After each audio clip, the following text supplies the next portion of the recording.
Hey, what's good? It's Kinell. This is, of course, Sinister Cinema. And once again, no guest this week, but I wanted to do something for the main feed rather than just feeding the Patreons. Although I always keep the Patreons hooked up. Check it out at patreon.com/Kinell Sinister Cinema. But yeah, I thought I'd do a little review for you. Drop that on the main channel. This one is going to be about Prey.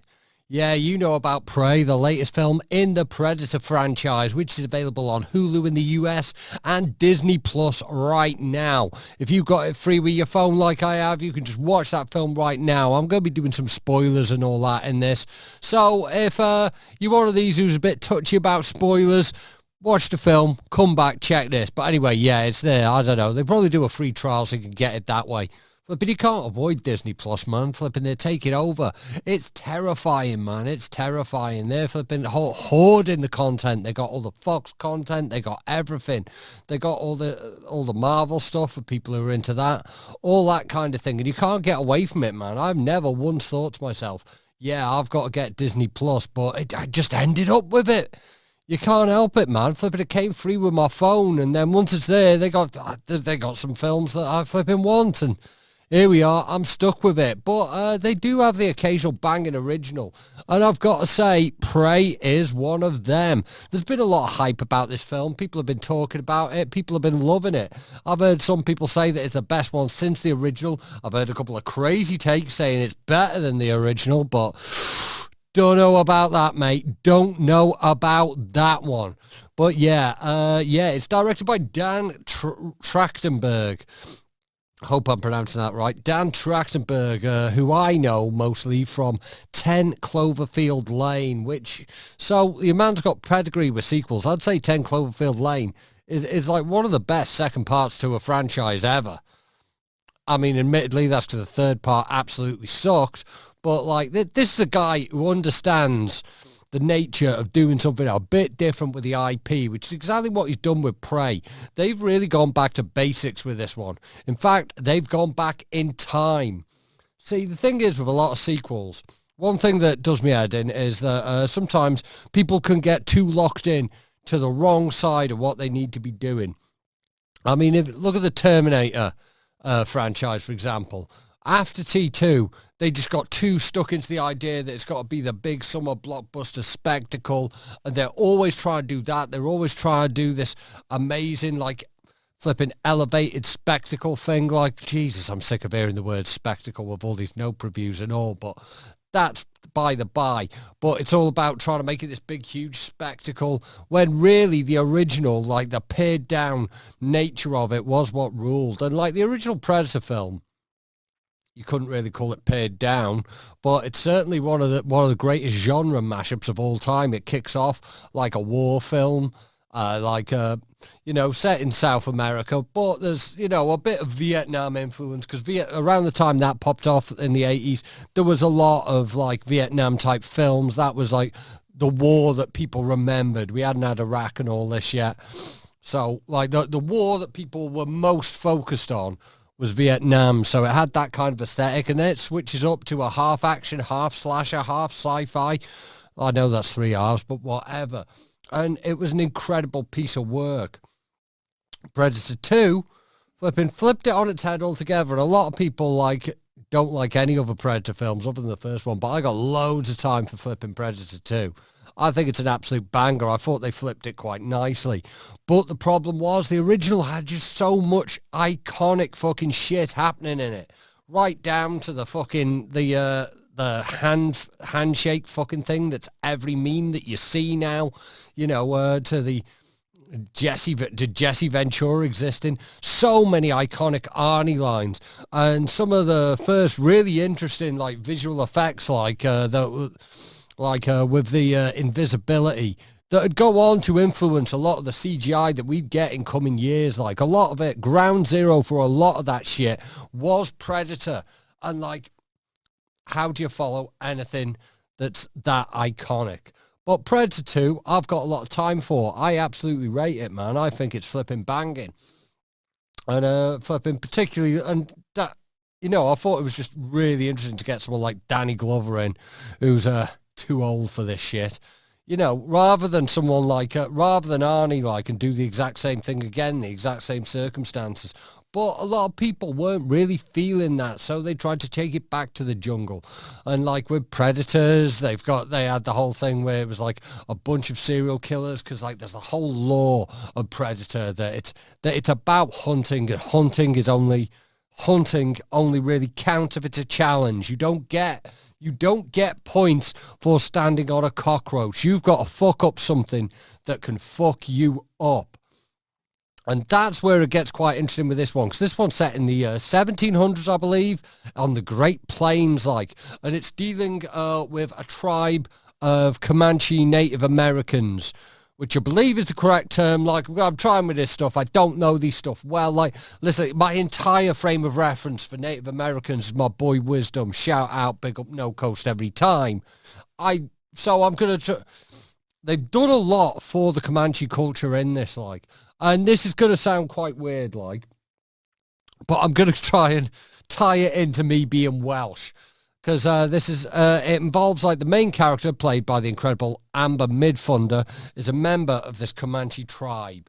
And, like, one thing they've done with the film is that they've done an English version, but they also shot another version in the Comanche language. And I think that's boss, like, you know, the fact there's a version that has that kind of authenticity. And if you're like me and you don't, I watch the English language version, which admittedly does use modern American English, which isn't particularly accurate, but works for me for an action film. Like, you know, I watch my Kung Fu films dubbed, I watch my Godzilla films dubbed. Sometimes, you know, I prefer that, but, you know, the problem with dubbing is always that it looks slightly off, you know, the lips don't exactly match and all that. Whereas this, they shot every scene twice. So the Comanche version is completely authentic, and the English version is perfectly watchable with nothing distracting in it, like. Basically, Amber Midthunder plays this female member of this tribe who's like I think her background, some kind of healer, but she wants to be a hunter like her brother, because she reckons she's ready to level up and do that and get out there and bring food back for the tribe. She reckons she's ready. They, bit skeptical. Sexism still existed in the 1700s. And maybe she isn't quite there yet, but she's intelligent. She's got guile. She knows something. She can make things happen. She knows it is nearly time. And at the start of this, maybe it isn't quite yet. So we got kind of a hero's journey thing kind of happening there. And like the thing you have to do to really like become an official hunter in this tribe is you have got to hunt something that is capable of hunting you. You know, a particularly dangerous creature or something. And that is the point at which a predator turns up. And the thing is, with predators, we know they're all about the hunting. They ain't trying to like flipping kill kids or like little animals. They're all about trying to find something that is the biggest possible threat and trying to fuck that up. And I rate it a lot. That's what you've got to do if you're going to be a hunter. I don't hunt myself, but my cats do it a lot. They explain the thing to me, like, and they generally bring in like larger rodents. You know, they're not out here killing insects. They tend to eat them. But so my cats have taught me everything I need to know about hunting. That, and like a couple of times when I wasn't really paying attention to Joe Rogan. But yeah, that's like a really key bit of the Predator lore, that it's always about finding the alpha, finding the most dangerous thing on that planet and trying to fuck that up. That's something that carried through to the Alien versus Predator films, because, you know, you've got this like dangerous fucking xenomorph creature. Like, of course they're going to want to hunt that. And that was something that was first like alluded to in Predator 2 when we saw the alien skull. And like that bit in the spaceship in Predator 2. You do see all these things like samurai swords and all this. The idea that they've been coming to this world, you know, to hunt humans for a long fucking time. So obviously, not everything has to be set in the modern day or the future. So the idea of having sci-fi set in the 1700s, that just appeals to me massively. It's fantastic in that respect. Now, So she's out there, she's dealing with all kinds of fuckeries, like she's not the best at hunting, but she's got a bit of guile to her. She's got a bit of knowledge, she's got a bit of know-how. But it can't just be a one-on-one throughout the whole thing. Someone has got to get killed in this, because it's a Predator film, and we want to watch some films. And luckily, we have some colonial French turn up, and that means that we get some kills. We get some fantastic kills. And I'd say that's probably one of the best things about this film, is that there's a lot of the Predator actually doing what the Predator does. The look of the Predator in this film is, I really like it, like, you know, because it's clearly like, you're always going to be like sort of struggling to find a balance with Predator set in the past. Because obviously you can't be as technologically advanced as they would be 300 years later, because obviously there's going to be 300 years worth of development within their culture, but they have already got to be able to travel through space. So it's quite interesting in that respect. Like, you know, his stuff does look a bit pared down. His mask seems to be like more of like, you know, a sort of rawhide bone skull thing, like, and it's cool in that respect. But he's still got the weapons, he's still got the invisibility. There's one particular, like there's one thing which I feel was like influenced by the Invisible Man, the Lee Winnell version of the Invisible Man. You know the bit in that where flipping, she knocks a tin of paint out the attic door and it drops over the Invisible Man coming up the things, and you see him finally. Like, it's like that, but it's the insides of a fucking bear. This Predator picks up a fucking bear with his guts open, the blood drips all over him, and you see what he is, and it's just such an incredible reveal. A fantastic piece of work, and it really, like, demonstrates how terrifying this creature is that this woman is hunting, like. And obviously these French colonials turn up. They're like flipping causing hassle to the tribe. They're causing hassle to this woman. They've got her kidnapped, and the Predator comes in and fucks them up. And like, there's some amazing kills in this section. One of my personal favorites is a guy who puts a flintlock pistol to the Predator, fires straight into his shield, ricochets straight into his head, and kills him instantly. I really like that. Creative kills is something that I can always touch base with more, rather than showing me the biggest, like, widespread CGI explosion, because explosions just aren't as impressive now that we're not blowing things up anymore like we were in the 80s. So yeah, like, those kind of kills are the ones that really hit home with me. And a lot of these were done using a lot of practical effects. A lot of the combat was done using practical effects. But obviously there's a fair bit of CGI in here. You're always going to have CGI in a Predator film because, as I said, one of the first to do it with the Predator invisibility suit, like way back in the 80s. You know, it was a big red thing, had him running through the jungle, and they'd use like a distortion effect to create it. And that was the first time we'd ever seen something like that. So that's always going to be carried through. Some of the animals in this are CGI, and a bit obviously CGI, and they don't look bad. They don't look bad, but they're obvious enough CGI that it will date as a result. We know that's something that's going to happen, because if you could identify CGI at any point, then in the future there's going to be better CGI and it's not going to look as good. But it didn't really take me out of it that much, because ultimately this isn't an Italian cannibal film. We can't be flipping out killing animals like that. And like, where the fuck are you going to find a bear trainer nowadays? Like, not since Joe Exotic was locked up, you know. Maybe some of the other ones from that, but, you know, they're all getting locked up now, like. But yeah, anyway, it's very difficult. So CGI animals at least makes sense as to why you do it. I understand why you do it. And like, it's kind of an interesting through line for it, because as I said, like, the Predator is all about like catching what he wants to hunt, the natural alpha of that environment, the top of the food chain. And a lot of the animals in there exist as a reference to showing us what the food chain is. I mean, like, the whole thing about it being so themed about hunting it's interesting to have this Comanche tribe who survived through hunting, like it's bows and arrows, it's spears, it's sticks, it's these kind of things. So, and like obviously these are things that like, modern hunters would struggle to use today.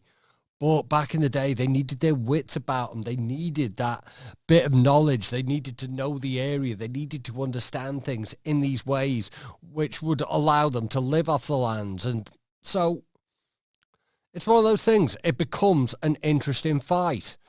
And yeah, I rate it for that.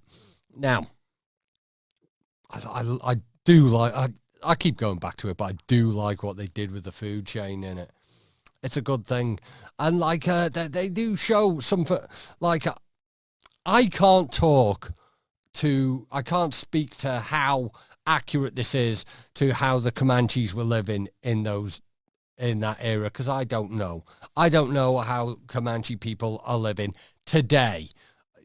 I don't know these things, so I can't really speak to it. But I believe they did quite a lot of research with it.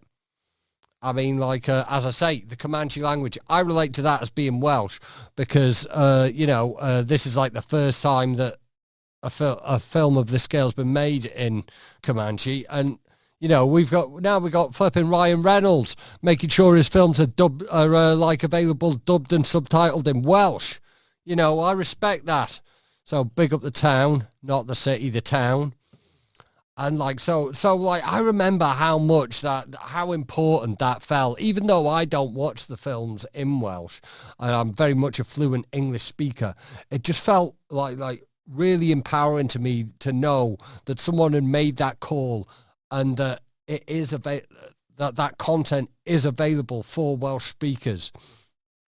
So I can imagine that for the people, who the Native Americans, like I don't know what the difference is between dialects, but the people who speak Comanche, how amazing that must be to them to have their heritage celebrated like that.